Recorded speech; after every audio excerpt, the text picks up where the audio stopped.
오늘은 이제 큰 틀에서 그렇게 갈 거고, 이제 논의에 앞서서 제가 한 가지 이제 비근한 예를 말씀을 드리면, 제가 아는 그 스님이 한 분 인도에서 지금 15년째 살고 계시는 분이 계시는데, 이분이 1년에 한 번씩 우리나라에 들어옵니다. 그럼 이제 저랑 가끔 만나가지고 제가 물어봐요. 한국에 한 번씩 오시면은 무슨 인상을 받으십니까? 인도하고는 좀 어떻습니까? 그걸 물어보면, 이 양반 인도 수도인 델리에 살거든요.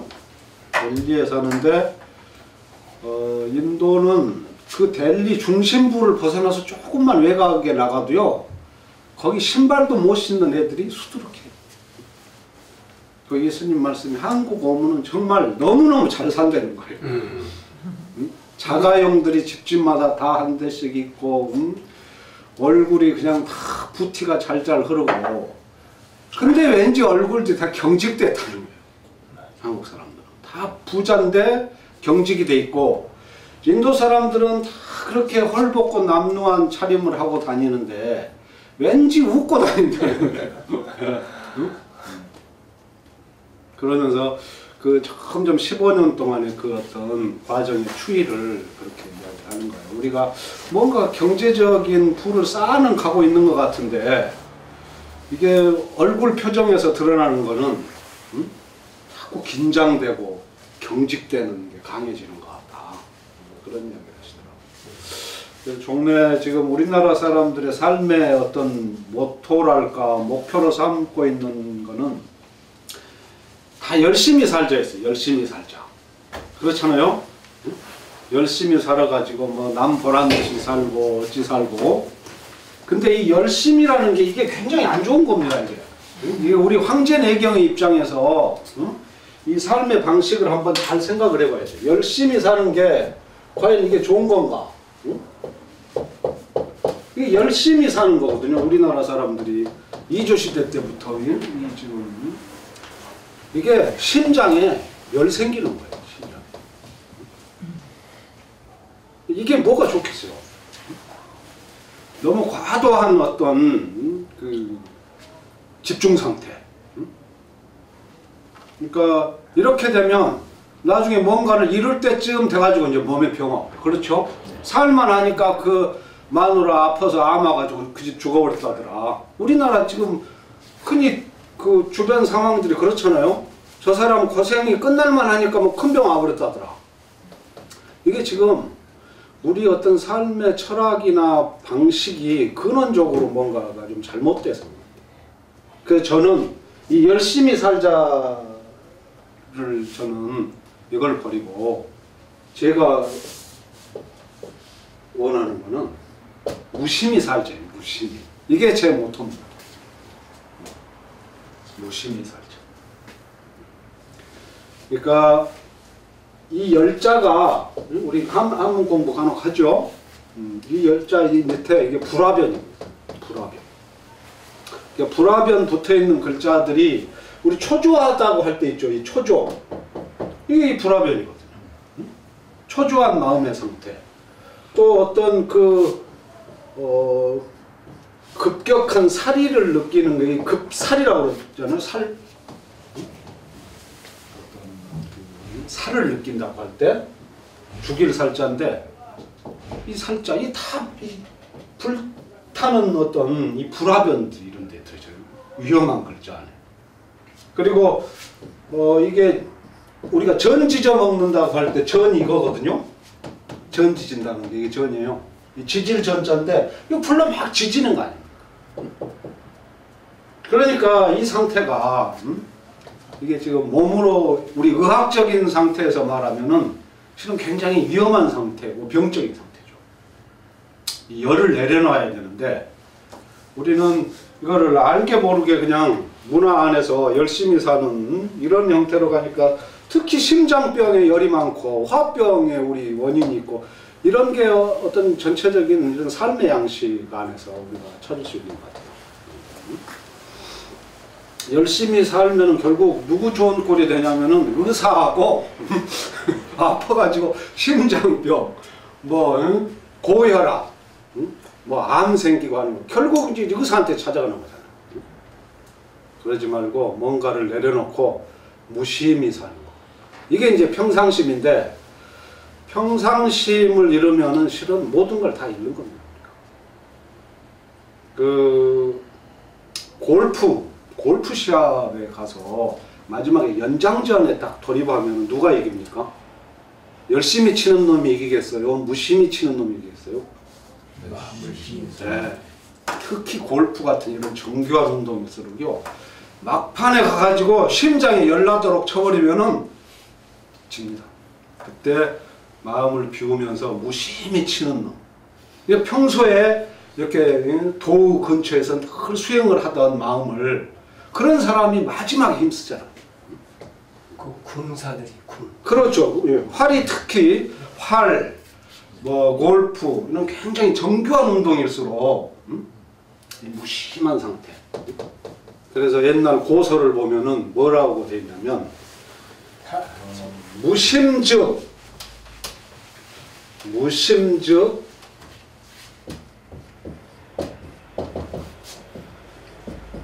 무심즉여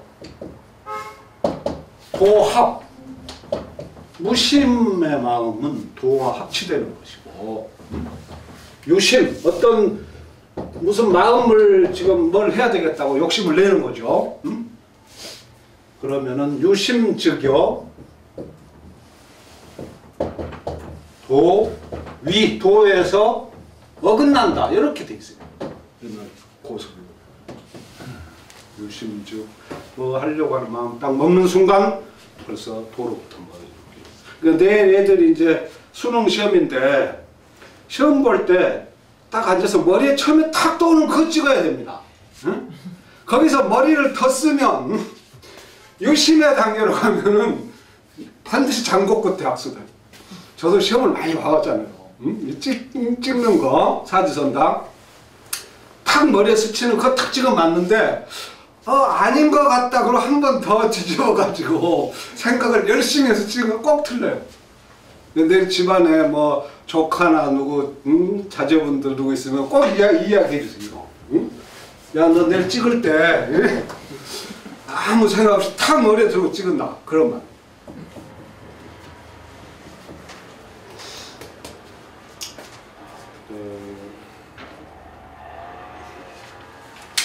이런 지금 그 마음이 불붙는 상태 같은 거, 이런 거에 대한 이제 우리가 황제내경을 공부하면서는 좀 조심을 하고,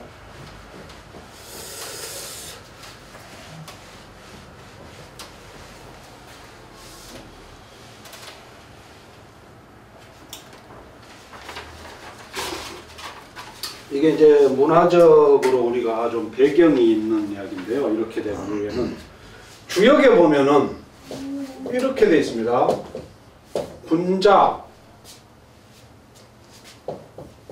군자는 자강불식이다. 이렇게도 쓰고 이렇게도 씁니다.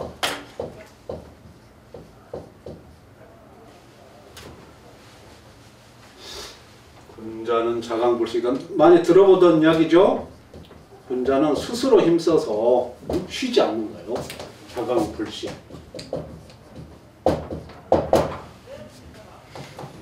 이게 우리 이조 시대 때 한 500년간을 지탱해왔던 어떤 윤리적인 규범이거든요. 군자는 스스로 힘써서 쉬지 않는 겁니다. 불식한. 근데 이 불식, 쉬지 않는 거, 이게 굉장히 나쁜 겁니다. 이게. 그러니까 유교적인 어떤 근면성의 함정이 이런 것 같아요. 사람이 때가 되면 쉬어줘야 되는데, 우리 유교의 성인들은 군자라는 명목으로 이 올가매가지고 사람을 쉬지를 못합니다. 근데 장자에 보면은 뭐라고 되어 있냐면은, 군자에 대응하는 게 성인이죠. 성인은 휴휴 이렇게 되어 있어요. 휴휴. 성인은 쉬고 또 쉰다. 성인은 쉬고 또 쉰다. 이거 완전히 대비되는 두 세계관의 차이잖아요.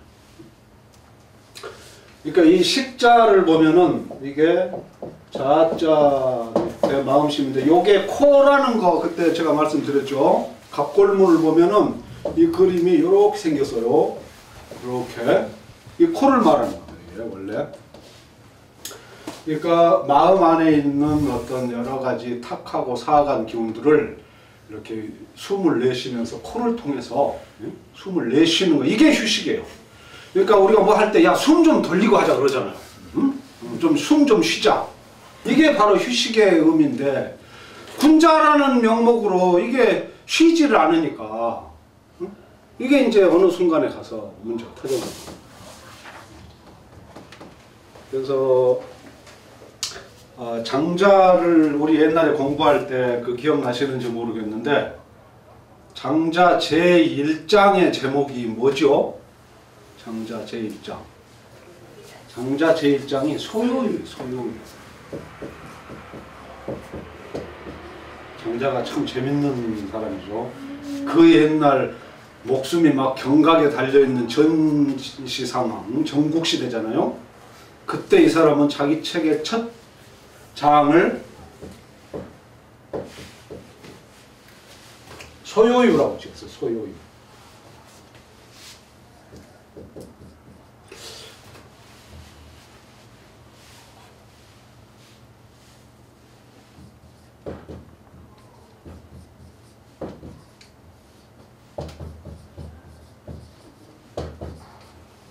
이렇게 소요유. 이게 소풍 간다는 뜻이에요. 소풍 간다. 이게 요가 멀리 놀러 간다. 이게 유가 아주 놀러 간다. 이런 뜻이잖아요. 소요유.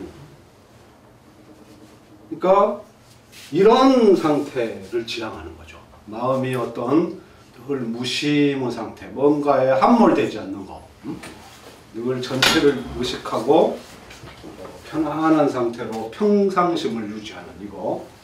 이 소요유가 이 사람 제1장의 제목인데 이 글자가 재밌는 게 셋 다 이 책받침이 붙어요. 책받침이. 이 책받침이 원래 이 뜻이 뭐냐면요. 쉬엄쉬엄 걸어갈 착 그런 뜻이에요. 쉬엄쉬엄 걸어갈 착 이런 뜻이에요. 우리 길도자에도 이게 붙어 있잖아요. 길도자에도 도를 추구하면서 급하게 가면 절대 안 되는 거죠. 이런 어떤 육아적인 그 긴장형의 사유방식과 도가적인 유연한 사고방식의 대립이 우리가 오래전부터 실은 있어 왔던 거예요. 여기서 어떤 내몰리다 보면 일로 갈 수밖에 없잖아요. 사람이 먹고 살려고 잘못 길을 들면 이러다가 뭐 죽고 과로사고 그러는 거죠.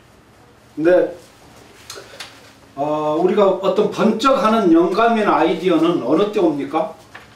우리가 뭐 하루 종일 불철주야 일하고 야근할 때 옵니까? 아니면은 큰 사과나무 밑에 가서 한 자락 툭 이렇게 담배도 하나 피고 쉴 때 옵니까? 쉴 때. 이게 쉴 때 다 오잖아요. 사과나무 밑에서 긴 호흡을 탁 토하면서 쉬다가 갑자기 우주의 큰 진리를 발견한 자가 누구죠? 뉴턴이죠. 네. 만유인력을 거기서 발견했어요. 그러니까 어떤 상황에 대한 뭐 집중이 먼저 있었겠죠. 그냥 무의도시가 하는 건 아니지만 그렇더라도 어떤 순간에 가면 이걸 내려놓고 어떤 내 안에 있는 마음의 많은 이 마음 속에 있는 여러 생각과 탁한 기운들을 숨을 쉬면서 덜어내줬을 때 어떤 진정한 아이디어가 나온다. 그런 점에서 황제대경을 보실 때도 나중에 조금 모든 그 사상의 이면에는 다른 생각들의 대립이 다 있는 겁니다.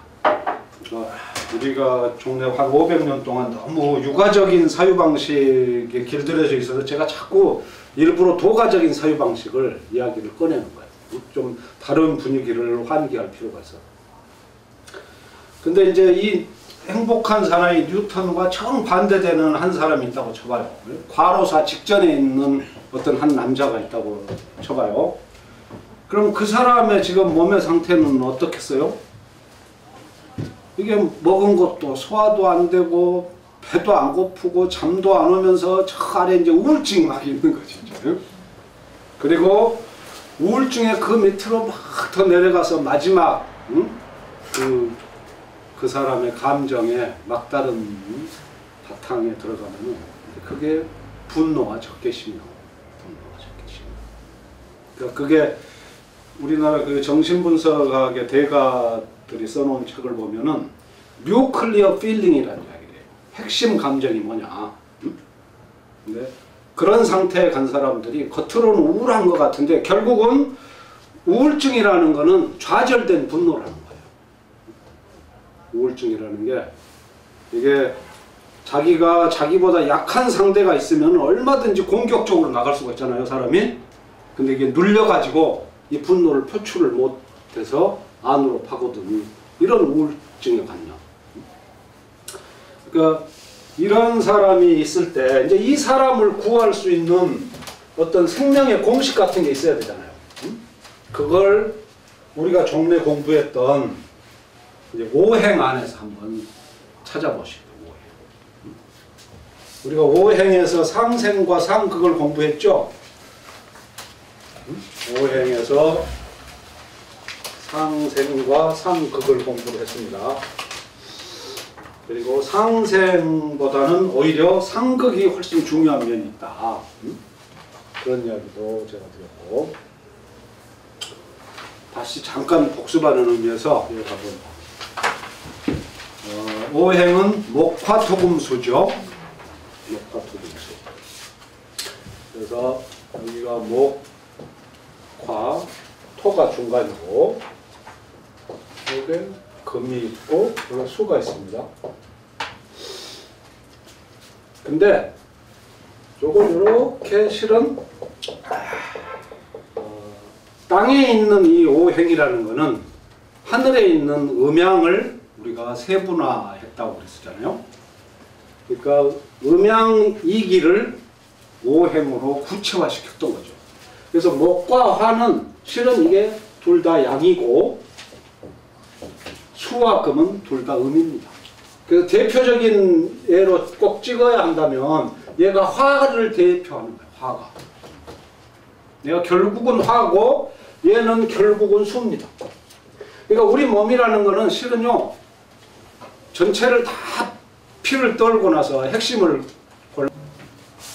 99%의 우리 지금 현대인들의 삶의 방식은 이 수 때문에 일어나는 경우는 거의 없어요. 문명이라는 것 자체가 이 전력을 쓰고 뭐 사람이 많이 모이고 감정을 표출하고 하는 게 이게 다 양의 발산이고 이게 화죠.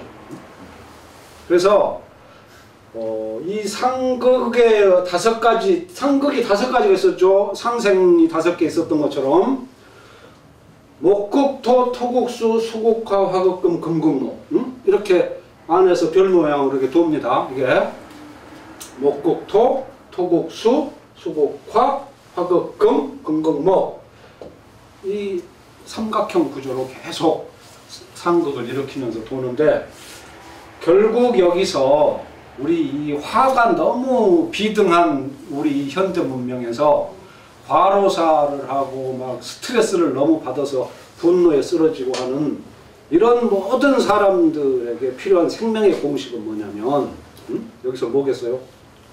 이 상극 5개 중에 뭐를 우리가 취해야 되겠어요? 수극화지, 수극화. 이 수극화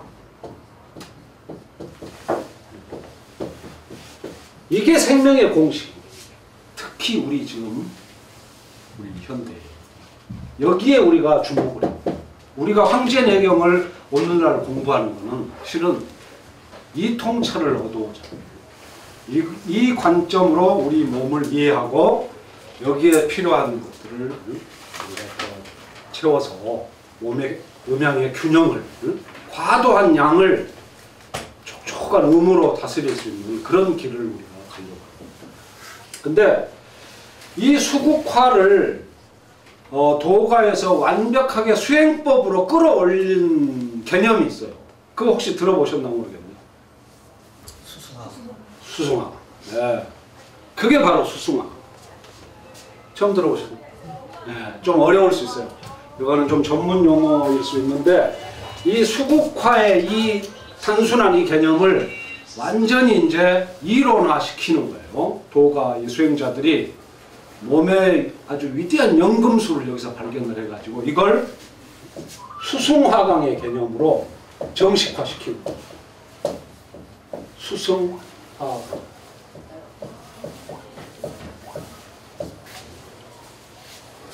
이게 중요한 거예요. 수승화. 실은 지금 이 수승화강은 안 들어보셨을지 몰라도 두한종렬은 들어보셨죠? 그건 못 들어봤어요. 못 들어봤습니다. 두한종렬은 그래도 다 한 번씩은 들어보셨을걸? 두한종렬. 그러니까 두한종렬은 뭐냐면 이게 정말 이 고대 동양인들이 몸을 보는요 위대한 관점이 이게. 이 수승화강 이것만 제대로 익혀도요. 이게 옛사람들이 말하기를 금선탈각이고 몸의 철옹성이다. 어떤 폐질악병을 다 이긴다. 수승화. 이게 지금 오늘 공부하려고 하는 우리 자율신경하고 연결. 그래서 제가 이 두 개념을 연결시켜가지고 지금 이야기를 하려고 하는 겁니다. 두한종렬이 뭐냐? 두한종렬이 두한 머리는 차고 그렇죠? 두한 종렬 발은 뜨거워요. 이게 아주 건강에 좋은 상태죠.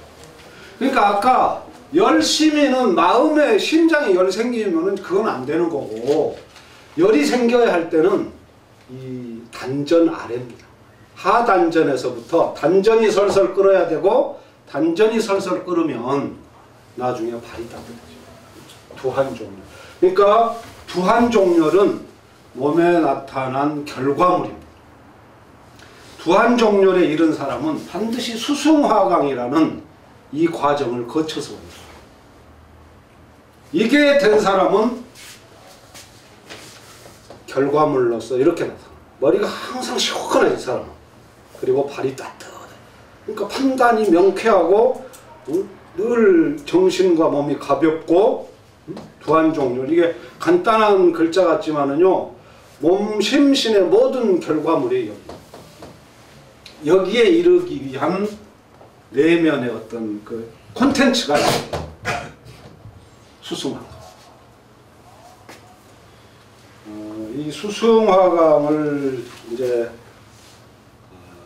황제내경은 이제 빙 돌아가지고 결국 이제 이렇게 가장 단순한 원리로 모이는 거예요.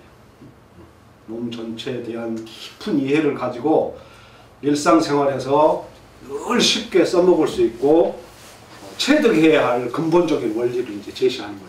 이 수승화강 자체는요, 노자가 제시한 것도 아니고 장자가 제시한 것도 아니고 황제가 제시한 것도 아닙니다. 이 중요한 개념을 누가 만들었는지 말이 없어요. 만든 사람이 자기 이름을 싹 지우고 그랬어요. 그렇지만은 이거는 서양적인 우리 몸을 보는 관점에서는 절대 나올 수가 없는 정말 포괄적이고 심오한. 서양의학에서는 보면은 강론은 있어요. 강론. 그렇죠? 지금 우리가 수에 관한 이야기를 지금 하고 있는데 이게 중요하다. 몸을 촉촉히 적셔줄. 서양은 강론은 아주 많이 발달해가지고 뭐 입안에 이 침이 안 고이는 문제점. 그러면은 이게 이비인후과죠. 이비인후과. 그 다음에 안구 건조증이 있으면은 안과로 가는 거죠. 그 다음에 생식기에 어떤 건조증이 있으면 비뇨기과 가잖아요. 이게 몸 안에 어떤 건조해서 진액이 안 생기는 거, 안구 건조증, 생식 어떤 기관의 건조증, 이렇게 다 강론은 많은데 이거 전체를 이어주는 하나의 큰 개념이죠, 서양. 근데 이게 우리가 말하는 이 수입니다, 이 수. 수승화강의 수. 넓은 진의 그 개념. 우리 몸 전체를 머리끝에서 발끝까지 호르몬, 뭐 내분비성, 이 모든 개념이 여기에 다 들어요. 그러니까 이런 관점에서 지금 이 수승화강의 기본 개념을 좀 이해를 하셔야 되는데, 이 부분은 제가 간단히 좀 오늘은 설명을 할게요. 나중에 이 원래요, 우리 이제 동양학을 완성시키기 위해서는 명상의 개념을 명확하게 이해해야 되는데, 명상에는 2대 기둥이 있죠. 2대 기둥. 첫째가 이 수승화강, 몸의 관점에서 수승화강이 있고, 이게 몸 공부를 완성하는 겁니다. 이게 신선의 경지로 가는 거고, 고대 사람들이 말하는. 그 다음에 두 번째가 뭐냐면, 이게 회광반조라는 거예요.